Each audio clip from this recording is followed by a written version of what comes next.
안녕하세요. 공인노무사 이재희입니다. 노동법 1차 노동법 1이랑 2 파이널 강의 하게 될 건데요. 아무래도 부속 법령이 많은 노동법 1 쪽에 시간을 조금 더 투여를 하게 될 것 같습니다. 그리고 사실상 결국은요. 1차 객관식 시험은 핵심이 되는 것은 틀린 그림 찾기라고 할 수가 있어요. 그래서 지금 제가 한 60페이지가량 되는 프린트를 이제 가지고 수업을 합니다. 이때 이 프린트에서 외워야 할 부분들에 대해서는 제가 빈칸을 채운 프린트를 똑같이 하나 더 업로드를 해드릴 겁니다. 그래서 그 프린트의 빈칸을 잘 채울 수 있는지 그것을 중심으로 해가지고서 여러분께서 막판에 준비를 해주시는 것이 가장 사실상 효율적인 방법이라고 할 수가 있을 거예요. 그럼 헌법부터 보도록 하겠습니다. 헌법과 관련된 문제가 꼭 나오고요. 이것은 맞는 말 대잔치가 아니라 틀린 그림 찾기의 형태를 띠고 있죠.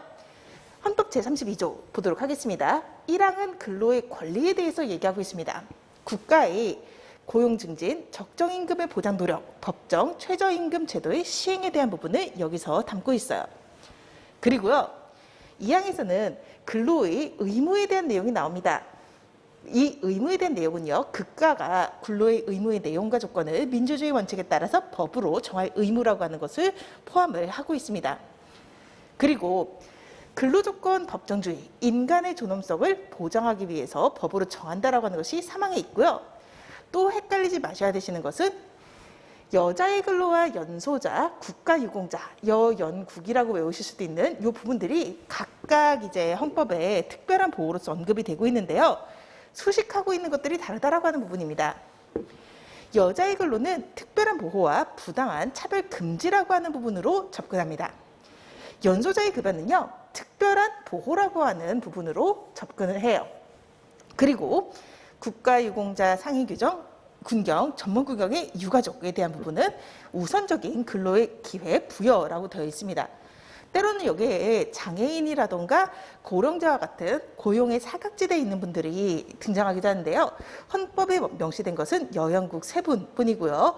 각각 수식이 다르다라고 하는 것도 알고 계실 필요가 있습니다. 네, 그리고요. 헌법 제33조 집단적 노사관계에 대한 법률이죠. 노2의 내용입니다. 근로자에게 노동 3권을 부여하고 있고요. 그리고 공무원인 근로자라고 들어가면은 법률이 정하는 자에 한해서 노동 3권이 인정된다라고 하고 있습니다. 그리고 이 두 가지를 헷갈리지 않는 것도 중요해요. 법률이 정하는 주요 방위사업체의 경우에는요. 이들은 노동 3권 중에서 노동 2권에 해당하는 것, 즉 단결권과 단체교섭권은 당연히 갖고 있습니다. 다만 단체행동권에 대해서는 법률이 정하는 바에 따라서 인정하지 않거나 제한할 수 있다라고 하는 규정을 두고 있어요. 그래서 얘와 얘를 헷갈리지 않는 것도 중요하다라고 볼 수가 있습니다. 네, 그리고 이제 근로기준법으로 들어가 볼 거예요. 근로기준법상 근로자, 워낙 2차에서도 많이 배우시는 부분인데요. 실질적으로 판단해야 된다라고 하는 거 알고 계시면 될 겁니다. 근로기준법 사용자라고 하는 것은요. 사업주, 사업 경영 담당자, 근로자에 관한 사항에서 사업주를 위해 행위하는 자, 즉 부서장과 같은 사람들을 의미를 하게 됩니다. 이때요. 사업주가 법인인 경우다라고 한다면요. 법인은 원래 규정이 없으면 형사처벌을 지지 않습니다. 그래서 형사처벌을 받게 되는 것은 사업 경영 담당자, CEO라고 하는 사람이 되는데요. 여기에서 헷갈리는 판례가 하나 존재하기 때문에 말씀을 드릴게요. 그러면은 누가 형사처벌의 죄책을 지는 사업 경영 담당자에 해당하는지라고 하는 부분에서 이게 법인이 있고 법인의 밑에 사업부서가 다 있어요. 그런 경우에는 어떤 단위로 책임을 지는지라고 하는 게 문제가 될 수가 있거든요. 이때는 법인을 대표하는 사람이 사업 경영 담당자가 되게 됩니다. 관계법규에 의해서 제도적으로 이행할 권한과 책임이 있는 자라고 하는 사람들, 즉 법인 대표자가 사업 경영 담당자고요. 그리고 법인 내에 사업 부문을 대표하는 사람 있죠. 이 사람은 이 사람의 이름으로 근로계약을 체결한다라고 하더라도요. 죄책은 이쪽에 지게 된다라고 합니다. 그런데 이때요. 이건 단위에 대한 부분이고요. 대표가 누구인지라고 하는 부분에 대해서는요, 여기서는 실질주의가 적용됩니다. 형식상의 대표자가 아니라 실질적으로 권한을 행사하는 사람이 되는 거죠. 그래서 단위가 먼저 해결되고 나서 그럼 누가 대표자냐라고 할 때 실질주의가 적용된다라고 하는 거 알고 계실 필요가 있습니다. 네, 그리고요, 사용자 개념의 확장이라고 하는 것은 묵시적 근로계약 관계에서 인정이 됐었죠. 즉 이제 원고용주가 독자성, 독립성이 없이 형식과 명목에 지나지 않아야 되고요. 그리고 임금과 채용, 그리고 지휘 감독과 같은 실질적인 근로관계가 제3자와 함께해야지 묵시적 근로계약 관계가 인정이 되게 됩니다. 네, 그리고요, 근로계약의 원칙과 관련된 내용들 보도록 하겠습니다. 일단 요 대원칙들은요, 4인 이하 사업장에도 적용되는 조문들이고요. 근로조건의 기준, 최저 기준이고요. 근로조건의 결정은 양 당사자가 동등해야 됩니다. 근로조건 준수에 대한 부분들, 여기에 대해서는 벌칙이 없습니다. 다만 이 중에서요, 제4조와 관련돼 가지고서 3조 4조와 관련돼 가지고서요, 근기법 제3조는 벌칙 규정이 없습니다. 하지만 최저임금법을 이유로 해서 근로조건을 낮추는 경우에는 벌칙이 적용이 됐었지요. 네, 그리고 근기법 제6조입니다. 균등처우죠. 성, 국, 신, 사라고 하는 두 문자 알고 계실 겁니다. 그래서 요 것들이 문제가 쉬워지면 조문으로 등장하기도 하고요. 근기법에서의 위반의 경우에는 500만 원 이하의 벌금이 들어오게 됩니다. 한편 많이 등장하는 조문 중에 하나가요, 모집 채용에서의 차별은 근기법상의 차별에는 포함되지 않습니다. 근기법의 근로자는 근로하고 있는 사람들이거든요. 근데 고평법에서의 근로자 개념에는요, 근로의사가 있는 자들이 포함됩니다. 그래서 고용평등법에서는 채용에 대한 차별을 금지하는 측면이 있습니다. 그리고 하나 더 포인트를 잡는다면요, 요거는 메모를 한번 해주셨으면 좋겠습니다. 입증 책임은 여기서는 근로자가 됩니다. 네, 그리고 제7조 강제근로금지, 제8조 폭행금지, 센 형벌이 들어오죠. 5년 이하 징역, 5천만 원 이하 벌금, 중간착취 배제도 마찬가지입니다. 일단 가장 센 벌칙이라고 할 수 있는 5년 이하 징역, 5천만 원 이하의 벌칙이 들어오는 것들은요, 이렇게 외워두셔도 좋을 거예요. 강폭착해방이라고,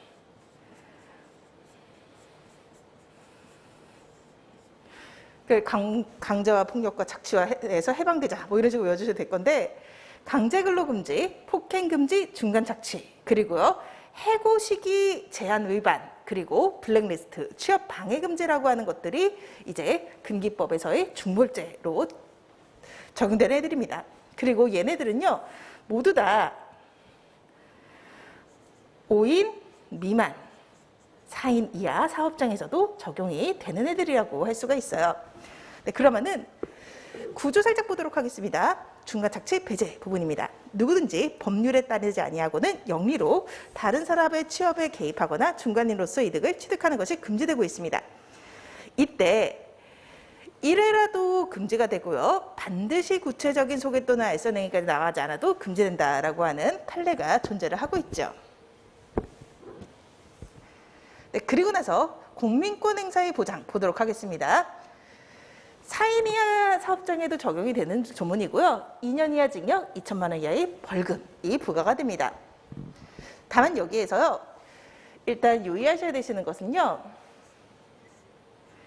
시기 변경권이 있습니다. 사용자에게. 그리고요, 휴일을 주라는 건 아니에요. 필요한 시간입니다. 그리고 한 가지 더. 원래 이거는요, 유급 의무를 포함하고 있지는 않습니다. 다른 법령에 따라서 유급 처리되는 경우는 발생을 하게 되고요. 네, 그리고 적용 범위 보도록 하겠습니다. 전면적 적용 범위는요, 취업 규칙 제외하고는 상시 5인 이상이었었죠. 그리고 요거는요, 법조용 사유 발생 일전 한 달 동안 사용 근로자의 전체 인원과 가동 일수를 평균 내 가지고서 5.0이 넘어가면 전면 적용 사업장이라고 볼 수가 있습니다. 5.0도 전면 적용 사업장이죠. 네, 그리고요. 예외적으로는요. 일별로 파악해가지고서요. 평균을 쳐보니까 5.2명이 나오는데 근데 4명 미만으로 일을 4명 이하로 일을 했었던 날이 되게 많았다. 반 이상이었다라고 하는 경우에는 법 적용 예외로 보게 됩니다. 한편 연차 유급 휴가의 경우로 들어가면은요. 법 적용 사유 발생일 전 1년 동안 계속해서 5명 이상의 근로자를 사용하시고 있을 때 연차 휴가 부여 의무가 발생한다라고 보고 있어요. 이때요. 사업을 쪼개는지라고 하는 부분의 판단 기준은요. 장소뿐만 아니라 독립성이라고 하는 것도 봅니다. 실질적으로 독립된 회사로 기능하고 있는지를 보는 거고요. 당연히 비영리 1회 위법 사업의 경우에도 적용되는데 다만 파견 근로자는 제외됩니다. 일용 근로자는 포함되고요. 파견 근로자만 제외된다라고 보는 것이 나을 겁니다. 네, 그리고 나서 상시 4인 이하 사업장에 적용되지 않는 규정들에 대한 부분이 항상 출제가 되고 있죠. 일단은 영세사업장의 그 부담을 줄이려는 규정들이 이 안에 포함되는 애들이 되고요. 하지만 기본적인 인권에 대한 부분들은 4인 이하라도 지켜야 됩니다. 일단 총칙 중에서요. 취업 규칙을 만들 필요가 없는 4인 이하 사업장의 경우에는 법령 요지 등의 개지에 대한 규정이 적용되지 않습니다. 그리고요. 근로계약으로 들어갔을 때요. 돈과 관련되어 있는 기항력의 지급 그리고 해고의 정당한 이유, 해고 자체는 자유롭습니다. 그리고 경영상 이유에 의한 해고도 영세사업장은 자유로워요. 그렇기 때문에 서면 통지할 필요가 없고요. 그리고 영세사업장들에 대해서는 부당 해고 구제 신청 등 노동위원회 절차가 적용이 되지 않습니다. 한편 그래도 기본적인 노동 인권에 대한 부분이라고 할 수가 있겠죠. 한 달 전에 해고 통보를 하는 거 그것을 영세사업장이 못할 이유는 없다라고 하는 거예요. 그리고요. 아무리 그 작은 사업장이라고 하더라도 업무상 재해로 인해서 휴업한 기간이라든가 산전 휴가 기간 이후 30일 더하기 육아휴직 기간과 같은 기간은요. 그런 기간에는 해고하지 않을 정도는 될 수 있을 거란 말이에요. 그래서 얘네들은 기본적인 노동인권에 대한 부분이라서 적용된다라고 하는데 유의를 해주실 필요가 있습니다. 네, 그리고요. 임금 중에서는요. 임금은 당연히 고용했으면 줘야지요. 하지만 휴업수당은 무리라고 보고 있습니다. 네, 그리고 근로시간과 휴식 부분에서는요. 일단 근로시간 상한제와 관련된 부분과 가산임금과 관련된 부분들은 적용되지 않습니다. 그렇다고 하더라도 휴게 아무리 영세사업장이라고 해도 8시간 이상 스트레이트로 일하라고 하는 거 너무한 겁니다.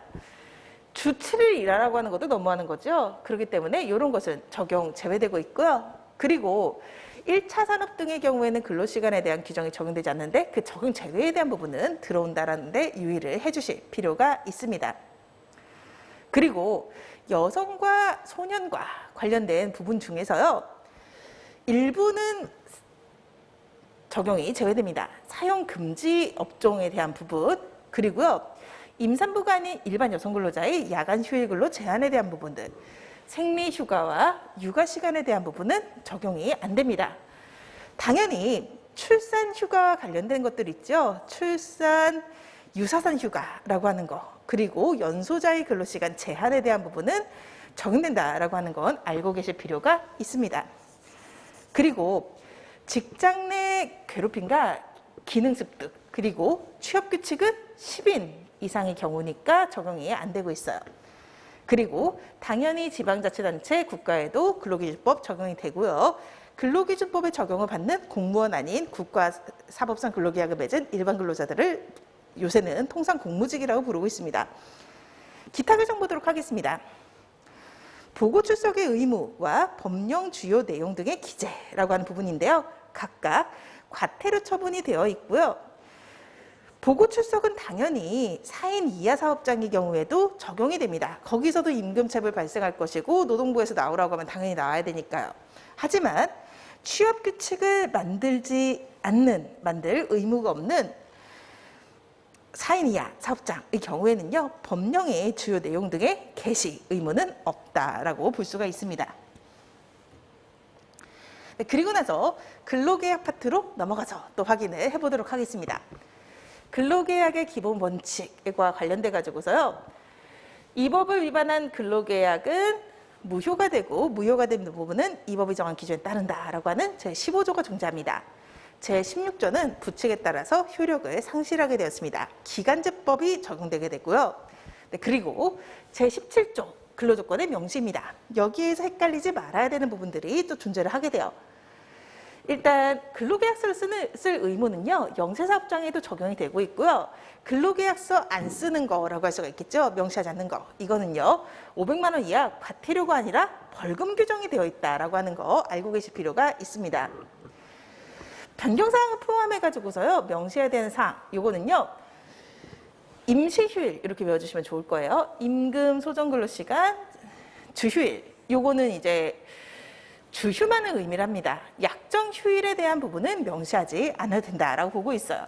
그리고 연차 유급휴가, 제가 이렇게 표시를 했어야 되는데, 그쵸? 그리고 나서 얘네들 외에 그 밖에 대통령령으로 정하는 근로조건에 대해서도 명시를 해줘야 됩니다. 취업의 장소 종사에 대한 업무, 취업규칙 필수 기재사항 중 일부 기숙사 규칙에 대한 사항들이 여기 들어오는 거죠.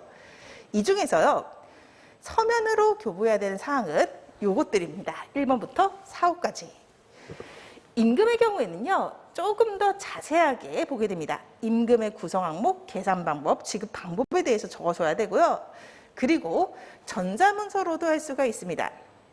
한편 이런 부분에 대해 가지고서요, 법령단체협약 취업규칙 근로자 대표와의 서면 합의 절차를 따라 가지고서 이것들이 집단적으로 변경되는 경우다라고 하는 경우에는요, 이때는 1항에도 불구하고 근로자의 요구가 있을 때만 교부를 해주면 됩니다. 한편 연소자로 들어가잖아요. 그러면은 1항 전체를 모두 서면 명시를 해줘야 됩니다. 네, 그리고 이번에는 단시간 근로자의 근로조건에 대한 부분 보도록 하겠습니다. 여기 역시 4인 이하 사업장 적용이 되고요. 비율보호 원칙이라고 하는 대원칙이 나와 있습니다. 한편 초단기간, 여기에서도 외워야 될 부분이 있는데요. 4주 평균 해가지고서 1주 소정근로시간이 15시간 미만인 경우에는요, 여기는 휴휴퇴기라고 부르죠. 주휴, 연차, 그리고 퇴직금, 기간제 근로의 사용에서 제외가 되게 됩니다. 네, 그리고 근로조건을 위반한 경우, 제17조 위반에 대한 것이 19조에 나와 있죠. 손해배상과 즉시 해제에 대해서 설명하고 있습니다. 이때 해제라고 하는 것은 원래 소급표가 있는 건데요, 장래를 향해 효력이 없는 해지로 해석한다라고 교수님들이 통설로 얘기를 하고 있습니다. 여기는 4인 이하 사업장에 적용이 됩니다. 그런데요, 이거는 4인 이하 사업장에 적용이 안 돼요. 4인 이하 사업장의 경우에는요, 노동위원회에 들어갈 수가 없습니다. 인권의 사각지대라고 볼 수가 있겠죠. 그리고 기약여비 지급 의무에 대해서도 제외가 되고 있습니다. 물론 이 기약여비는요, 취업을 목적으로 주거를 옮긴 사람들한테만 지급하는 성격을 가지고 있어요. 네, 그리고 이번에는 금전을 매개로 한 강제근로에 대한 부분들 보도록 하겠습니다. 위약이전 금지하고 전차금 상계 금지와 강제적금 금지라고 하는 것들이 있죠. 일단 요거랑 요거는요, 500만 원 이하의 벌금이 규정되어 있습니다. 다만 강제적금의 금지의 경우에는요, 근로계약에 덧붙인 강제적금이라고 하는 것은요, 임금을 통째로 떼먹겠다는 사용자의 중범죄입니다. 그렇기 때문에 징역형 2가 부과가 돼요. 그런데요, 위탁으로 관리하는 경우의 주의사항을 어겼어요. 그럴 때는 얘네와 마찬가지로 벌금형으로 규정하고 있습니다. 그 내용은 근로자가 결정하고 본인의 이름으로 하고 열람 반환에 따른다라고 하는 것이 그 내용이죠. 네, 그리고 나서 사용자의 인사처분과 제한에 대해서 보도록 하겠습니다. 2차에서는 여기가 최종 보스 역할을 하게 되는데요. 1차에서는 알고 계신 판례들을 짚어주시기만 하면 되는 케이스라고 할 수가 있을 거예요. 해고 등의 제한에서 법조문 한번 보실 필요가 있어요. 법을 가지고서 장난치는 문제들이 나오기 때문이죠.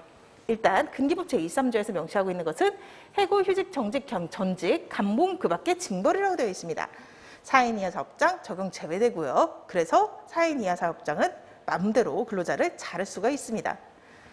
인사이동과 잠정적 인사처분 그리고 징계, 해고로 요 제23조의 정당한 이유를 나눠볼 건데요. 일단 인사이동의 경우에는요. 기업 내에서 이루어지는 전직하고요. 기업 바깥에서 이루어지는 전적 전출로 나뉜다라고 볼 수가 있겠죠. 그리고 전직의 경우에는 원칙적으로는 사용자에게 명령권이 있다고 보는데요. 예외적으로 근무 장소나 직무 내용이 특정이 있는 경우에는 동의가 필요하다라고 보게 됩니다. 그런데 전적이나 전출의 경우에는요. 기업 바깥의 인사 이동입니다. 그러다 보니까 동의라고 하는 것이 유효 요건이에요. 동의를 얻지 못했다라고 한다면요. 그때는 근기법 제23조 1항에 정당한 이유를 따질 필요 없이 무효가 된다라고 볼 수가 있습니다. 다만 이 동의라고 하는 부분에 대해서요. 계열사 간의 전적이나 계열사 간의 전출의 경우에는 사전 포괄적인 동의나 관행에 의한 동의라고 하는 것을 제한적으로 인정을 해주게 되죠. 그리고 이때 정당한 이유 판단이라고 하는 것은요. 실체적 측면으로 들어가면은 업무상 필요성과 생활상 불이익의 비교 형량이 됩니다. 그리고 절차적인 부분은요. 절차 규정이 법에 없으니까 취업 규칙을 보게 되는데 취업 규칙이 대체적으로 전직이나 이런 것들에 대해 가지고서는요. 절차를 두고 있지 않은 경우가 많아요. 그러다 보니까 없는 절차를 거치라고 얘기할 수는 없는 거라서 신의칙상 요구되는 절차를 거쳤는지를 참작한다라고 볼 수가 있습니다. 이 신의칙상 요구된 절차라고 하는 것은요. 근로자와의 협의와 같은 즉 사회 통념상 사용자에게 이행이 기대되는 절차들을 의미한다라고 할 수가 있어요. 네, 그리고 잠정적 인사처분으로 들어가면은요. 대기 발령입니다. 그리고 휴직이라고 하는 게 있죠. 얘는 지휘명령하에 두는 걸 얘기를 하고요. 휴직은 출근도 안 시키는 것을 의미를 하게 됩니다. 그리고 얘네들은요. 기본적으로 사용자의 재량사항으로 보고 있고 그렇기 때문에 그 재량권의 남용인지를 업무상 필요성과 생활상 불이익의 비교 형량 그리고 신의칙상 요구된 절차를 거쳤는지를 참작하는 식으로 보게 됩니다. 한편 대기 발령이나 휴직은요. 잠정적 성격을 가지고 있고 언제가 끝나는 처분이에요. 그리고 기한이 붙어 있으면 그 기한은 상당해야 되고요. 이게 불확정 기한으로 붙어 있다라고 하는 경우에는요. 개시 자체는 정당하더라도 사유가 소멸했는데도 유지하는 것, 그것은 부당한 경우가 발생할 수가 있습니다. 한편 이 중에서 무급휴직의 경우다라고 한다면요, 조금 더 심각하게 봐야 됩니다. 유급휴직은 대기 발령과 유사해요. 하지만 무급휴직은 그냥 근로자로서의 신분만 보유하고 모든 것을 받지 못하는 것이 되거든요. 그렇기 때문에 근로 제공이 불가능하거나 부적당한 경우에만 할 수 있다라는 식으로 정리를 할 수가 있습니다. 한편 이 전적과 관련돼 가지고 헷갈리실 수 있는 체크 포인트가 하나 있는데요. 근로관계는 원칙적으로 단절됩니다. 그래서 전 회사의 근로관계는 단절되고 이적해 나간 새로운 회사와의 근로관계가 개시되는 형태를 가지게 되는 거죠. 다만 회사의 일방적 방침에 따를 경우에는요. 양 근로관계가 통산해서 이어지고 퇴직금과 관련된 계속근로기간 등에서도 그 이어진 효과를 받을 수 있는 경우가 발생을 하게 됩니다. 징계는요. 법적 성질이 벌입니다. 벌이기 때문에 요거를 따라가는 것이 아니라 사유와 절차와 양정에서 정당해야 된다라고 보고 있어요. 그리고 징계인지라고 하는 것이 문제가 되는데요. 징계인지라고 하는 것은요. 법에서 이건 징계다라는 표현을 쓰고 있지 않잖아요. 결국에는 사업장 내 사내 규정을 보게 됩니다. 취업규칙이나 단체협약에 징계, 벌로서 그 벌의 목적으로 규정되어 있다라고 한다면요. 이름이 일반적인 전직이나 이름이 일반적인 대기발령과 같다라고 하더라도 징계성 전직, 징계성 대기발령으로 해석된다면 징계의 성격을 가지게 되고 사유 절차 양정의 정당성이 요구되는 경우가 발생을 하게 됩니다. 네, 그리고요. 이때 사유의 정당성이라고 하는 것은요. 우선 죄형법정주의 원칙상 단체협약 취업규칙 등에서 정한 징계사유에 해당해야 되고요. 그리고 그것만으로는 안 됩니다. 구체적인 사정에 따라 가지고서 근기법에 비추어서 정당해야 됩니다. 즉 업무명령 불이행이 있긴 했는데요. 위법한 업무 명령이었다라고 한다면 그 불이행이 징계 사유가 될 수 없는 거죠. 그리고 절차의 정당성이라고 하는 것은 유효 요건이고요. 양적의 정당성이라고 하는 것은 재량, 하지만 사회통념상 현저히 타당성을 잃은 경우에는 아웃되는 형태를 띠고 있다고 볼 수가 있습니다. 그리고 이번에 보려고 하는 것은요, 해고 파트예요. 해고의 경우에는요, 약간 이런 논리적인 흐름을 따라가게 됩니다. 우선은 해고에 해당하는지가 문제가 될 수가 있거든요. 일단 해고가 아닌 것들 보도록 하겠습니다. 근로자가 일방적으로 도망가는 형태, 통보하는 사직 통보, 그리고요, 사직서 제출과 수리라고 하는 것이 따르는 근로관계의 합의 해지, 그리고 당사자 소멸과 정년 도달, 근로계약의 만료라고 하는 것들은 해고가 아닙니다. 이때요, 이 사직과 근로계약의 합의 해지와 관련돼서 사직은 동의 없이 철회를 할 수가 없습니다. 그런데요, 합의 해지의 경우에는요, 사용자가 사직서를 수리하기 전까지는 마음을 바꿔도 된다라고 봅니다. 이때 명예퇴직이라고 하는 것이 문제가 되는데요. 명예퇴직 역시 합의 해지의 성격을 띈다라고 보게 돼요. 그렇기 때문에 명예퇴직 신청을 근로자가 한 경우에도요, 그 퇴직 신청서가 수리되기 전까지는 마음을 바꿀 수가 있다라고 하는 것이 판례의 입장인 거죠. 하지만 이 형식은 이런 형태였다라고 하지만 실질이 해고인 경우도 발생을 할 수가 있습니다. 진짜 그런지라고 하는 것을 봐야 되는 거죠. 합의해지와 관련해서는요, 사직서 제출이 비즈니스 무효가 되면은 그건 실질에 있어서 해고가 됩니다. 일괄 사직서 제출 기간제법 강요에 의한 경우가 여기에 속하게 되고요. 그리고 폐업은 자동 종료사유입니다만 위장 폐업은 해고에 해당합니다. 정년 규정이 무효라고 한다면은 그것은 해고에 해당하는 거고요. 근로계약이 만료되었다라고 하더라도 그 계약 기간의 정함이 형식에 불과하거나 혹은 갱신기대권이 인정되는 근로자에 대해서 갱신을 거절했다라고 하는 경우에는 그는 실질에 있어서 해고로 분류가 되게 됩니다. 그리고 해고 인지가 문제되는 경우가 있거든요. 근로계약의 취소인데요. 경력 사칭, 그리고 최근에는 채용 비리로 이 경우에는 근로계약을 취소할 수 있다라고 보고 있습니다. 다만 이 취소의 효과는 장래를 향한다라고 하는 것이 판례의 입장이죠. 아무튼 해고다라고 한다면 정당한 이유가 있어야 되는지를 봐야 되는데요. 일단 요거는 통상해고, 징계해고, 경영사해고로 나눠보게 됩니다. 사용자 측 사유로 인해서 하는 해고가 경영사해고에 해당하고요. 근기법 제24조 1항부터 3항까지의 요건을 모두 갖춰야 됩니다. 예외는요, 경영상 해고에 속하려면요, 기업이 살려고 하는 해고여야 돼요. 폐지를 위해서 하는 것은 통상해고입니다. 사업을 폐지하기 위해서 근로자를 해고하는 것은 정당한 통상해고가 되고요. 그리고 일단 누군가는 남아가지고 마지막까지 사무를 처리할 거예요. 그 사람이 사업의 폐지로부터 근로관계가 종료됐다라고 하는 것은 자동 종료사유다라고 할 수가 있을 겁니다. 네, 그리고요, 통상해고인지 징계해고인지라고 하는 것은 취업규칙에 어떻게 되어 있는지를 가지고 구별을 하게 됩니다. 취업규칙에 징계 사유로 되어 있는 것에 대해서 해고 처분했다라고 한다면 그것은 징계해고가 되는 거고요. 이때는 사유양장 절차라고 하는 징계의 법리를 따라가게 됩니다. 이때 강화되는 판단 기준은 양정 부분이죠. 징계 사유에 해당하지만 사회 통념상 근로관계를 존속할 수 없을 정도인지라고 하는 것을 보게 됩니다.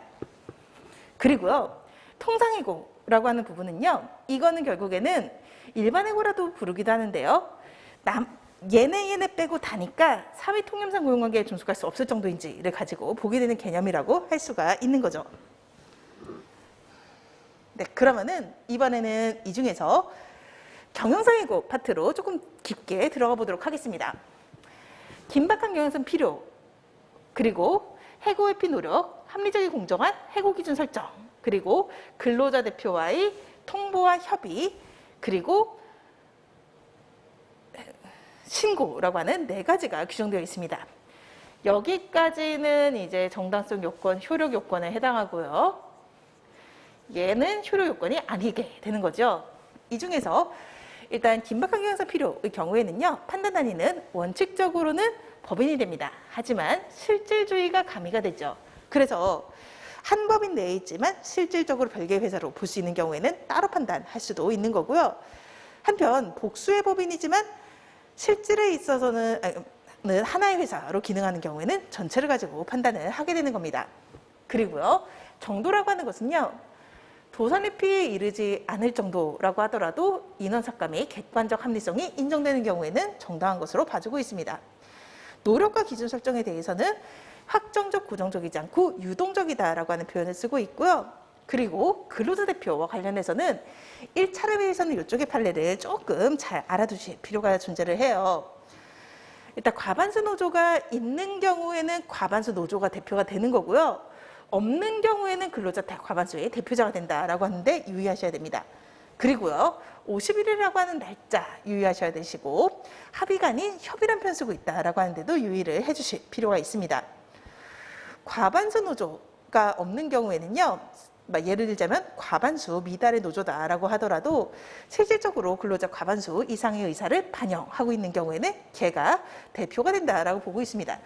그리고요, 노사협의회가 취업규칙 불이익 변경의 주체가 될 수는 없지만요, 경영상해고에서는 협의 주체가 될 수 있다라고 하는 것이 판례의 입장입니다. 그리고 과반수 노조가 있는 경우에는요, 가입 자격이 없는 근로자 집단과 별도로 협의를 필요로 하지 않는다라고 하는 것이 판례의 입장입니다. 그리고 우리는 1차 시험의 경우에는요, 판례를 다툼이 있으면 판례에 의하게 되어 있잖아요. 그렇기 때문에 아예 협의하지 않는 경우 혹은 기간을 미준수한 경우에도요, 그것만으로 무효가 되지 않는 것으로 본다라고 하는 점을 인식을 해두실 필요가 있습니다. 그리고 사실 1차에서 골 때리는 것은 이런 신고 같은 부분이잖아요. 일단 이거는 이렇게 봅시다. 2자리냐 3자리냐 4자리냐 이렇게 와요. 그래서 2자리 미치면 10명 이상이 되는 거고요. 그리고 3자리면 10%입니다. 4자리면은요 100입니다. 그래서 10, 10, 100인데요. 이게 2, 3, 4자리라는 식으로 기억을 해가지고서 짚어주시면 되시고요. 신고 기한은 얘도 암기사항입니다. 신고하려는 날에 해고하려는 날에 30일 전까지 해주는 거고요. 사유인원 근로자 대표와의 협의 내용 일정에 대한 신고가 필요합니다.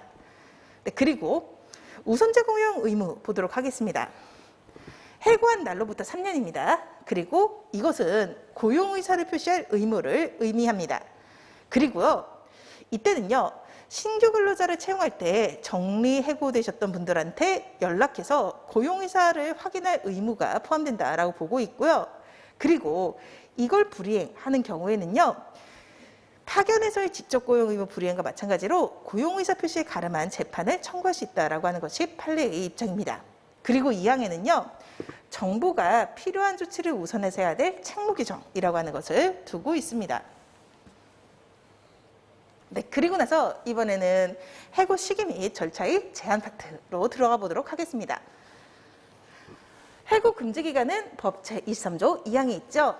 제23조 1항이 즉 해고의 정당한 이유라고 하는 것이 4인 이하 사업장에 적용되지 않았지만 금지 기간에 대한 것은 적용이 됩니다. 업무 산재로 인해서 휴업한 기간, 출산 휴가 기간 이후 30일에 대해서는요, 해고가 절대적으로 금지되고 있습니다. 이때 휴업이라고 하는 것은 부분 휴업을 포함하는 개념이 돼요. 한편 육아휴직 기간의 경우에는요, 이후 30일은 아니고 육아휴직 기간 그 자체가 해고 금지 기간입니다. 참고로 여기까지 시험에서 물어보진 않을 것 같긴 한데요, 얘네가 5년 이하 징역 5천만 원 이하 벌금이잖아요. 근데 이쪽은요, 3년 이하 징역 3천만 원 이하 벌금으로 되어 있습니다. 그리고 예외는 일시 보상, 평균 임금 1341분을 한 경우나 사업 계속이 불가능한 경우가 여기 속한다라고 보고 있어요. 네, 그리고 이번에는 해고 예고 보도록 하겠습니다. 여기는 2가 적용됩니다. 원칙적으로 30일 전에 예고하거나 30일분의 통상 임금을 지급을 해야 됩니다. 예외로는요, 계속 근로한 지 3개월 미만인 경우, 그리고 천재사변 등 사업 계속이 불가능한 경우, 그리고 고의로 사업에 지장을 준 경우가 있습니다. 3천고라고 외워주시면 될 거예요. 네, 그리고요, 해고 예고와 관련해 가지고서 해고 예고 제도는 해고의 효력과 무관합니다. 무효인 해고인 경우라고 하더라도 지급했던 수당이 부당 이득이 돼서 반환해야 될 의무가 생기는 건 아니에요. 한편 해고 예고 자체는요, 반드시 서면으로 할 필요가 없습니다. 하지만 서면으로 한 경우에는요, 법 제27조 3항의 통지로 봐주고 있습니다. 네, 그리고 해고 사유의 서면 통지라고 하는 부분 보도록 할게요. 법 제27조에 있습니다. 해고의 효력 요건이긴 한데요, 구두해고는 많이 발생하다 보니까요, 그래서 거기에 대해서 벌칙을 매기긴 좀 어렵습니다. 그래서 벌칙은 없는 것으로 하고 있고 무효로만 규정을 하고 있고요. 그리고 해고를 자유롭게 할 수 있는, 그러니까 요 기간을 빼면 해고를 자유롭게 할 수 있는 사인이나 사업장에는 이 규정이 적용이 되지 않고 있습니다. 이때 해고 사유 등의 서면 통지라고 하는 것은요, 근로자의 처지에서 구체적으로 알 수 있게 해야 됩니다. 하지만 정말 열심히 구구절절 쓰진 않고요, 어느 정도 알 수 있었다라고 하면은 패스를 해주고 있어요. 그리고요, 이메일로 하는 것 됩니다. 그리고 최신 판례입니다. 기간제 근로자의 계약 만료나 갱신 거절의 경우에는요, 근기법 제27조가 적용되지는 않는다라고 봅니다. 이게 기간제 근로자를 이제 해고하는, 즉 갱신 거절 통보를 하는 사용자는요, 그 상태에서 이 근로자에게 갱신 기대권이 있는지를 좀 판단하기 어려워요. 사용자들은 법을 모르니까. 그렇기 때문에 이것에 대해서 알기 어려운, 즉 내가 해고하고 있는 것인지 아닌지를 알기 어려운 그 사용자들에게 이 의무까지 부여하기는 좀 무리라고 보고 있습니다. 그래서 최신 판례가 이렇게 보았다는 거 알고 계실 필요가 있습니다. 네, 그리고 나서요, 이번에는 특수한 경우의 해고에 대해서 보도록 하겠습니다. 시용하고 채용 내정입니다. 법적 성질은 둘 다 해약권 유보부 근로계약이 성립되었다라고 보기 때문에, 그래서 이들에 대한 본 계약 채용 거절이라고 하는 것 혹은 채용 내정 취소라고 하는 것은 실질에 있어서 해고에 속하게 되죠. 일단 시용부터 보도록 하겠습니다. 본 채용 거부는요, 일단은 시용 자체가 시범적 사용이라는 의미니까 통상이보다 넓지만 객관적으로 합리적이어야 합니다. 한편 채용 내정의 경우에는요, 일단 채용 내정 취소해서 통상해고에 속하는 것들, 즉 채용 내정자가 뭘 사고 쳐가지고 산 해고다라고 한다면요, 요 법리가 적용이 되게 됩니다. 하지만 채용 내정 취소가 경영해고의 성격을 띠고 있다라고 한다면요, 두 가지 판례가 추가적으로 나오게 돼요. 일단 이들을 우선적인 해고 대상자로 삼는 것, 이거는요 합리적이라고 보고 있습니다. 그리고요, 이들에게는 근기법 제24조 3항이 적용되지 않기 때문에 이들과의 협의는 필요하지 않다라고 하는 것이 판례의 입장이고요. 한편 요거 한번 보도록 하겠습니다. 해고 제한에 대한 규정이 이들에게 적용되는지라고 하는 부분인데요. 시용근로자의 경우에는 해고 시기 제한 받습니다. 너무 당연히요. 판례도 있고요. 그리고 해고 예고는요, 시용이 일반적으로는 1개월, 3개월이지만 대기업 같은 경우에는 6개월 이렇게 설정을 해도 되기는 해요. 이럴 경우에는요, 3개월 넘는 시용의 경우에는 해고 예고가 적용이 되게 됩니다. 해고 사유 서면 통지 당연히 해야 됩니다. 채용 내정의 경우에는요, 근로관계가 개시되지 않았기 때문에 이 두 가지는 적용이 되기 어려워요. 해고 사유 서면 통지에 대한 규정은 그래도 적용이 되게 됩니다. 네, 그리고 기업 변동 보도록 하겠습니다. 영업 양도와 합병 그리고 분할을 일단 나눌 거예요. 영업 양도하고 합병은요, 이렇게 나뉘게 됩니다.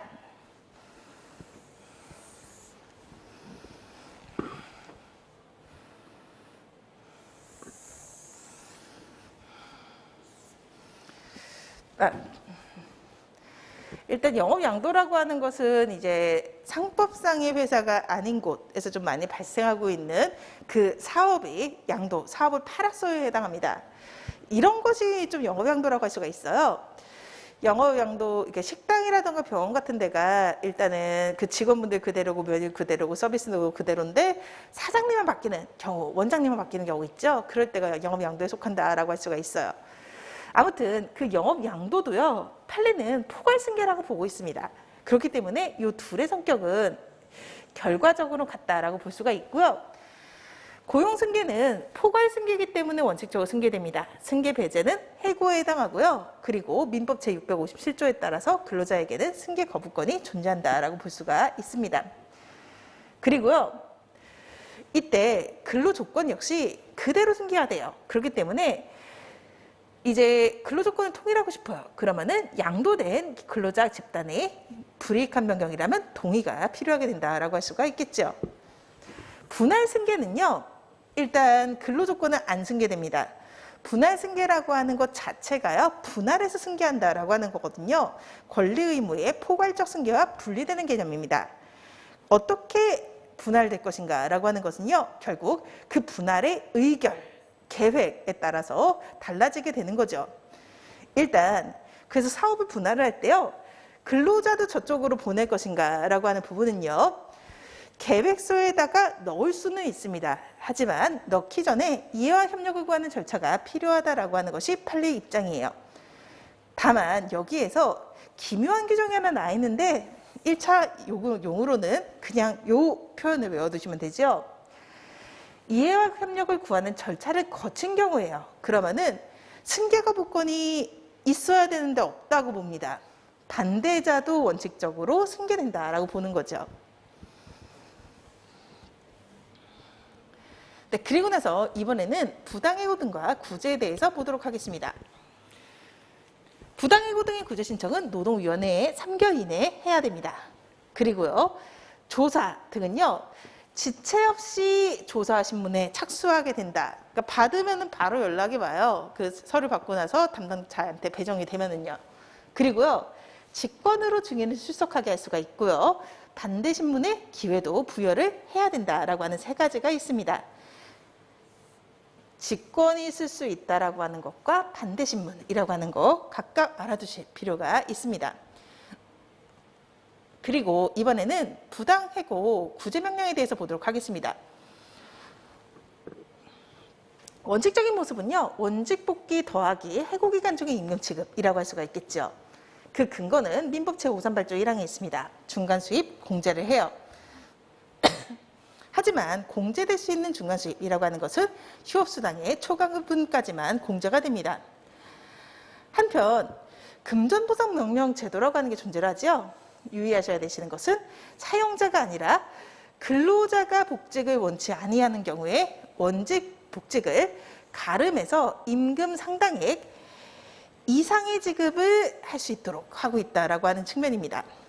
한편 최근에 들어온 법이죠. 판례에 따라서, 전화비제 판례에 따라서 원직 복귀가 불가능한 경우에요. 이럴 경우에는요, 그래도 본안 판결을 해야 된다라고 보고 있고요. 그때는 임금 상당액 이상이 아니라 임금 상당액의 지급을 명령할 수 있다라고 되어 있습니다. 그래서 얘네 둘이 헷갈리지 않도록 주의를 하셔야 됩니다.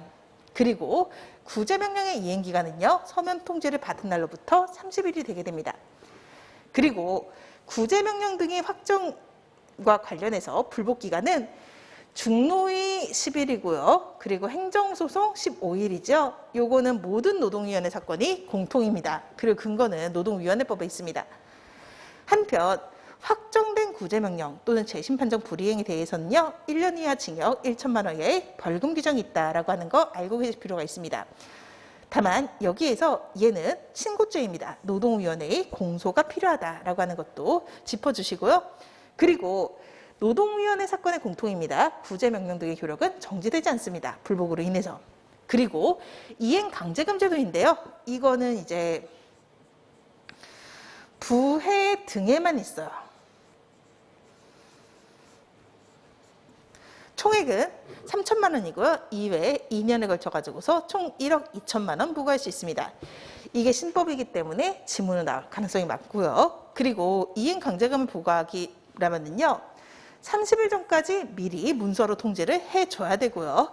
이때는 10일 이상 의견 진술 기회를 줘야 됩니다. 납부 기간은 15일 이내로 하고 있고요. 부과유예라고 하는 것은 구제명령의 이행이 어려움이 명백하거나 천재사변의 경우에 부과유예를 해줍니다. 그리고요, 이제 나중에 이행강제금은 확정되기 전에도 지급될 수가 있으니까요. 법원 판결 등을 통해서 사용자가 이기는 경우가 발생할 수가 있어요. 그럼 반환을 하거든요. 이거는 노동위원회가 직권으로 반환하기도 하고 신청이 있으면 반환하기도 합니다. 이때는 그리고 이유를 이자도 주도록 하고 있다라고 나옵니다. 네, 그리고 나서 이번에는 근로계약 종료와 사용자의 의무에 대해서 좀 보도록 할게요. 퇴직급여 제도입니다. 요거는 이제 퇴직급여법, 근태법에서 조금 더 보게 될 거고요. 금품정산이라고 하는 것은 14일 이내로 되어 있고 특별 사유 시에 기일의 연장이 가능하다라고 되어 있습니다. 그리고 돈과 관련된 부분들의 공통적이죠. 3.3 벌칙이고 반의사 불벌이고 4인 이하 적용된다라고 하는 거. 여기에서 얘가 제외되는 것은 휴업수당하고요. 그리고 가산임금입니다. 이거는 4인 이하 사업장에 적용이 안 되죠. 네, 그리고 참고로 여기에서 퇴직금 소멸시효의 기산점이라고 하는 것은요. 퇴직한 다음 날이 된다라고 하는 것도 유의를 해주실 필요가 있습니다. 그리고 미지급 임금에 대한 지급 지연 이자인데요. 역시 이것도 4인 이하 적용이 됩니다. 100분의 40 이내의 범위에서 대통령령으로 정하는 지연 이자고요. 현재는 20%입니다. 예외는요.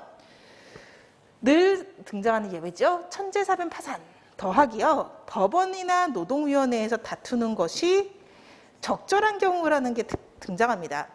즉 이렇게 통상임금 소송 같은 거 할 때가 여기에 속한다라고 할 수가 있겠죠. 네, 그리고 사용증명서, 재직증명서, 경력증명서거든요. 일단 이거 역시 4인 이하 사업장도 주도록 하고 있고요. 안 주면 500만 원 이하 과태료입니다. 근로자가 요구한 사항만 넣어줘야 되고요. 퇴직 후 3년 이내 그리고 계속해서 30일 이상 근무한 경우에 넣습니다. 얘네 두 가지는 암기사항입니다. 3, 30. 네, 그리고 취업 방해 금지. 강폭 착해 방해에서 방해에 속하는 거거든요. 누구든지고요. 명부뿐만 아니라 기호 통신도라고 하는데 유의해 주셔야 됩니다. 네, 그리고 근로자 명부 보도록 하겠습니다. 근로자 명부 역시요. 4인 이하 사업장에도 만들어야 되고요. 500만 원 이하의 과태료 안 만들면 나옵니다. 다만 여기에서 명부의 경우에는요. 30일 미만 일용 근로자가 제외가 됩니다. 임금 대장은 일용 근로자도 써줘야 된다는 거 유의를 해주셔야 돼요. 그리고 여기에 적어야 되는 내용은요.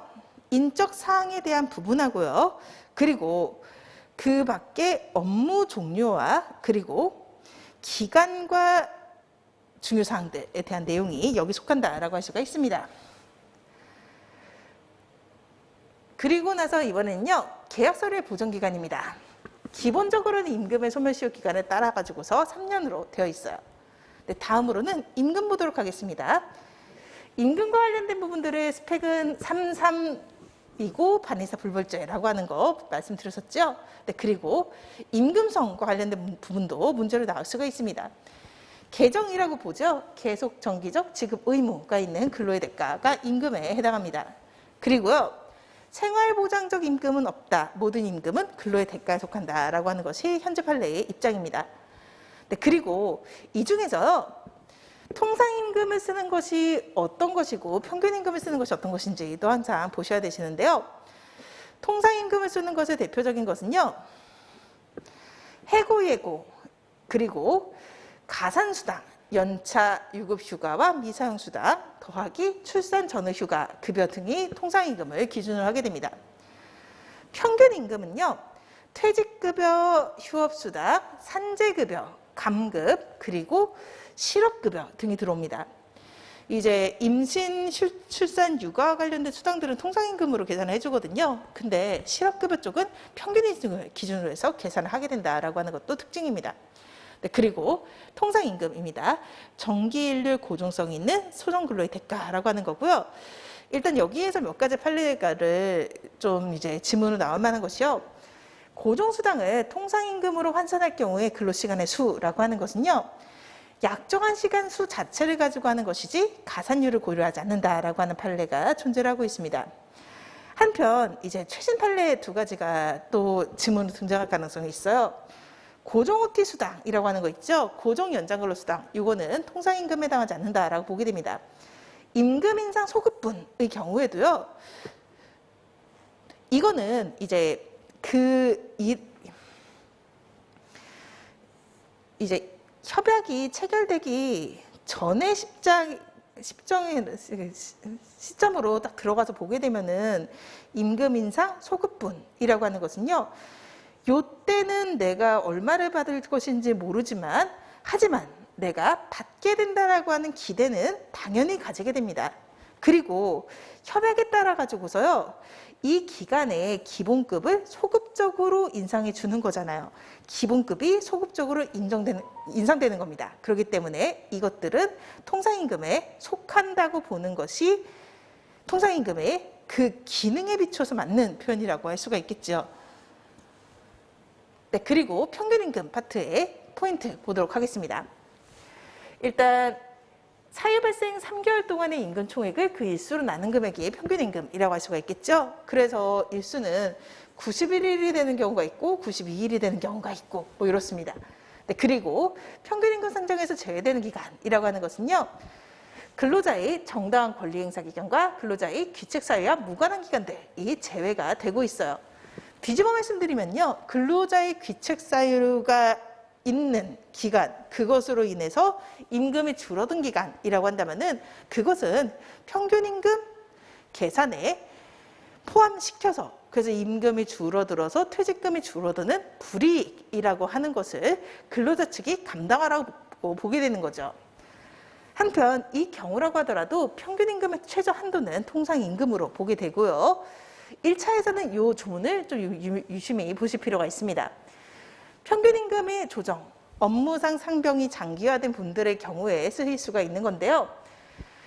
동종직종 근로자의 통상임금이 1개월 평균액이 100분의 50 이상 변동된 경우에 조정을 들어가게 됩니다. 그래서 통상임금이란 표현 쓰고 1개월이고 5%다라고 하는 이 세 가지 모두 암기사항입니다. 그리고 평균임금 산정이 불가능한 경우는요. 현저히 부적당한 경우를 포함하게 돼요. 즉 요걸 가지고서 이제 평균임금을 법적으로 산정을 했을 때요. 평균임금이 그냥 조금 줄어드는 정도에 그쳤다라고 한다면요. 그냥 넘어가는 거예요. 근데 아예 반토막 나버리거나 혹은 퇴직 전 3개월 했더니 평균임금이 통상의 경우보다 한 몇 배로 뻥튀기 되었다라고 하는 경우, 그럴 경우에는 그 기간을 제외하고 정상적인 임금을 지급받았던 기간을 기준으로 해가지고서 평균임금을 산정하게 되는 거죠. 이거는 그래서 결과적인 반토막이나 뻥튀기에 쓰인다라고 하는 거 알고 계실 필요가 있습니다. 네, 그리고 나서 임금 지급의 원칙 보도록 하겠습니다. 전액 지급의 원칙, 통화 지급의 원칙, 직접 지급의 원칙, 정기 지급의 원칙과 각각의 그 공통사항으로서 위반에 대한 부분을 표로 만들어서 정리하시면 편한데요. 일단 전액 지급의 원칙의 예외는요. 법령 단체 협약, 조정적 상계, 근로자 측의 상계. 즉 내 사용자가 네 월급에서 깐다라고 하는 것은 원칙적으로 안 되는 거예요. 하지만 근로자가 내 월급에서 까겠다라고 하는 것은 된다라고 하는 거죠. 네, 그리고요. 퇴직금 분할 지급의 경우에는요. 일단 이거는 퇴직급여법에 반합니다. 그렇기 때문에 법정 퇴직급의 지급으로서 인정할 수가 없습니다. 다만 이때 기지급된 퇴직금 명목의 금원은요. 실질적으로 약정이 존재했을 경우에 한해 가지고서 공평의 원칙상 부당이득에 해당하게 되죠. 그리고 그런 경우에는 사용자에게 반환 청구권이 생깁니다. 그러면은 반환 청구권과 법정 퇴직금에 대한 상계, 사용자 측이 이 둘을 까자라는 의사표시라는 거, 이게 2분의 1까지만 가능해요. 이 가능한 액수라고 하는 것은 법정 퇴직금의 절반까지가 가능하다라고 볼 수가 있습니다. 약간 이제 요거는 조금 여담적으로 좀 말씀을 드리는 건데요. 일단은 사용자가 반환 청구권이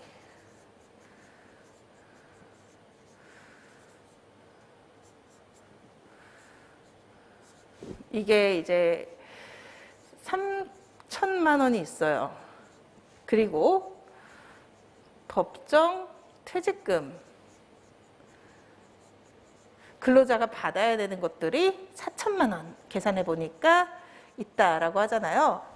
이때 어디까지 상계가 되느냐라고 하는 것은 이렇게 되게 됩니다. 얘의 절반이에요. 2천만까지만 이제 상계가 되는 거예요. 그러니까 얘는 이렇게 없어지는 거고요. 여기서는 1,000만 원 없어지는 개념이 됩니다.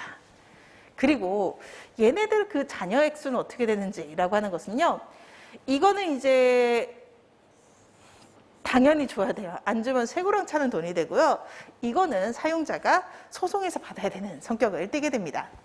네, 그리고 나서 통화지급 원칙 보도록 하겠습니다.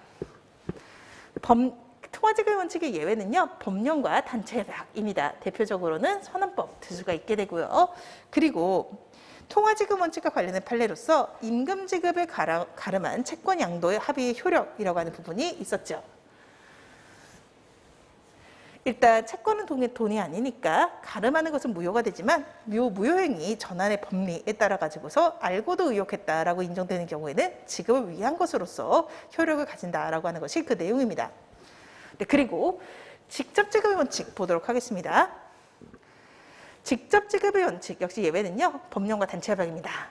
네, 그리고 여기에 관련된 판례는요. 임금 채권은 양도할 수 있습니다. 하지만 그 경우에도요. 이 양도 계약이 무효가 아니다라는 뜻이지 양수인이 임금 청구권은 존재하지 않는다라고 봐가지고서요. 사용자는 근로자에게 지급해야 되고 얘한테 지급해서는 안 된다라고 보고 있는 거죠. 네, 그리고 정기지급 원칙에서는 조금 유의하셔야 돼요. 단체 협약을 통해서 임금을 2달에 한 번씩 지급하겠다라고 만들 수가 없습니다. 임시로 지급하는 임금과 수당, 대통령령이 정하고 있는 것들, 이런 것들에 대해서만 정기지급 원칙의 예외가 됩니다. 네, 그리고요. 임금 체불과 관련된 판례들 보도록 하겠습니다. 일단 책임 조각 사유는요. 최선의 노력을 다했음에도 임금 체불을 방지할 수 없었던 사정이 있으면은 민사적인 책임은 여전히 존속하지만 죄책은 지지 않도록 만들어 주고 있습니다. 한편 통상임금 소송이라던가 임금 소송에서 문제가 되는 부분들인데요. 어떤 임금이 통상임금인지 아닌지를 몰라서 안 준 경우 있죠. 그럴 때는 다툴 만한 상당한 이유가 있었다라고 해가지고서요. 그 경우는 임금 체불의 고의가 인정되지 않아서 사후적으로는 민사 책임이 발생하죠. 하지만 안 준 것에 대해서 형사처벌을 받지는 않게 됩니다. 네, 그리고 임금 지급의 보장과 관련해서 체불사업주 명단 공개 그리고 임금 등 체불 자료의 제공에 대한 부분 볼 필요가 있습니다. 명단 공개는요. 이거는 3, 2, 1, 3입니다. 소명기에 3개월 줍니다. 체불 자료의 정보 제공은요. 3, 2, 1, 3이 아니라 2라는 데 유의를 해주셔야 됩니다.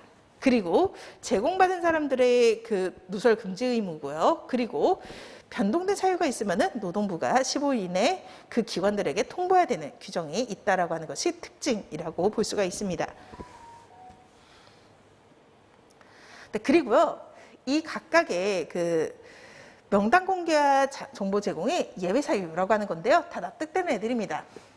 사망이나 실종 선고가 있는 경우, 전액 지급과 회생, 파산 선고, 도산 등 사실이 있는 경우, 그리고 체불 사업자의 충분한 소명하고요. 체불정보심사위원회가 대상에서 제외할 필요가 인정하는 경우에는 정보 명단 공개라던가 정보 제공을 하지 않을 수가 있게 됩니다. 네, 그리고 도급 사업에 대한 임금 지급 보도록 하겠습니다. 한 차례의 경우에도 이제 법이 적용된다라고 하는 것을 분명히 하고 있었고요. 도급 사업에 대한 임금 지급은요. 정당한 사유 없이 대금 등을 지급하지 않음으로써 임금 체불이 발생한다면 연대 책임을 지도록 하고 있습니다. 다만 건설업의 경우에는요. 조의 이로서 특수한 게 있습니다. 건설업자가 아닌 사람이 시공에 참여하는 것을 그 자체가 불법이에요. 그렇기 때문에 불법 합업의 경우다라고 한다면요. 이제 직상 수급인 등이 귀책 사유가 있든 없든 대금을 정상적으로 지급했든 하지 않았든 무관하게 니네가 불법으로 하도급을 줬던 그 책임이 있으니까 연대 책임지라고 하고 있습니다. 네, 그리고요. 임금 지급 특례라고 하는 것이 존재를 하고 있어요. 일단은 얘네들의 연대 책임이라고 하는 것은요. 구상금 채권을 취득하는 개념입니다. 직상수급인이나 원수급인이 이제 저쪽 근로자들한테 임금을 물어줬어요. 그러면은 이제 그 직상수급인, 수급인, 원수급인들은 하청업체한테 가가지고서 내가 물어줬으니까 그 돈 내놔라라고 해야 되는 거예요. 그게 구상금입니다. 그런데요, 이 특례로서의 직접 지급은요, 그럴 필요 없이 깔 수 있다라는 겁니다. 돈으로 내놔라가 아니라 지급할 돈에서 깐다라는 거예요. 그래서 하도급 채무를 소멸시키는 역할을 합니다.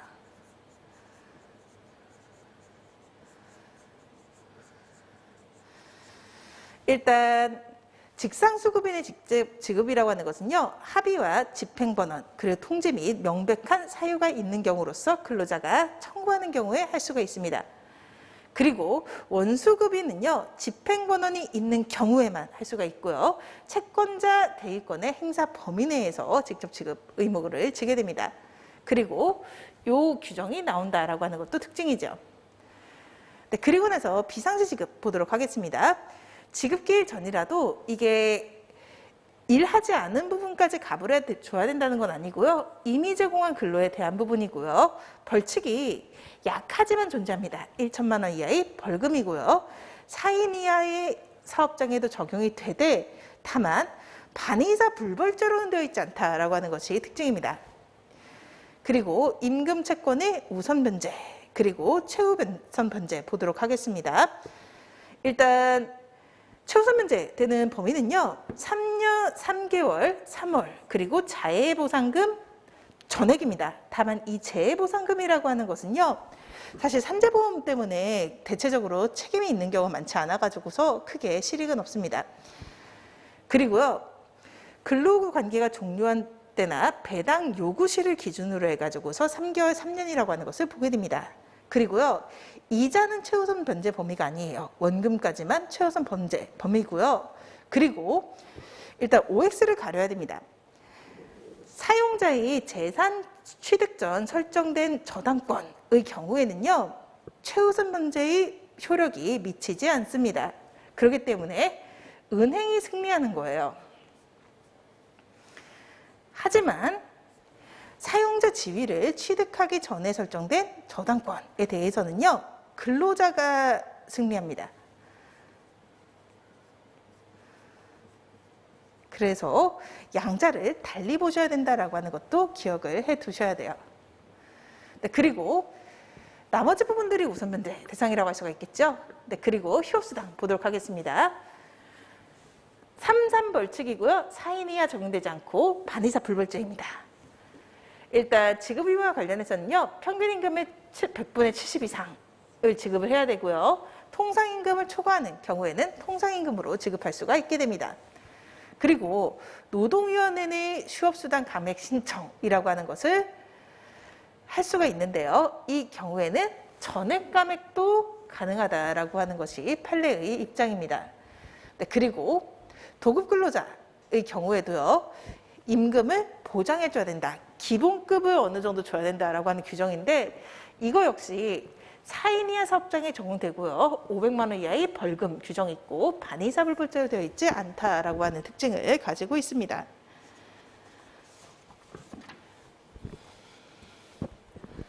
네, 그리고 임금 대장 및 명세서에 대해서 보도록 하겠습니다. 이게 최근에 나온 법령이기 때문에요, 그래서 출제될 가능성이 어느 정도 존재를 하고 있어요. 일단 지급할 때마다 구성 항목과 계산 방법과 공제 항목을 명세서에 교부를 해야 됩니다. 지금 프린트에 나와 있고 지금 PPT에 나와 있지 않을 거예요. 이 중에서요, 일단 넣을 만한 것들이 명세서에 들어와 있기는 해요. 이 중에 유의하셔야 되시는 것은요, 명세서의 적용 대상은 전체 근로자입니다. 4인 이하 사업장의 경우에는요, 그 특성상 여기는 이제 가산수당 지급 의무가 없잖아요. 그렇기 때문에 5호 연장 근로와 관련해 가지고서 이제 임금의 구성 항목별 금액이 달라지는 경우에 계산 방법에 대한 부분이 포함이 안 되는 거예요. 그리고요, 일용 근로자의 경우에는요, 일단은 근로자를 특정할 수 있는 정보가 부족할 수가 있습니다. 뭐 이제 인력 사무실 같은 데 전화를 해가지고서 이렇게 들어오실 수도 있고 여러 가지 케이스가 존재할 수가 있거든요. 그리고 또 한 가지는 이런 일용 근로자분들의 경우에는 일당을 그냥 심플하게 10만 원 이런 식으로 만드는 경우가 많아요. 그러다 보니까 일용 근로자의 경우에는 1호와 4호가 생략이 가능한 거죠. 다만 여기에서 아까 그 근로자 명부의 경우에는요, 일용 근로자가 제외됐었죠. 그래서 이렇게 미세한 차이들에 대한 부분을 좀 잘 알아두실 필요가 있습니다. 네, 그리고 임금의 시효는 3년입니다.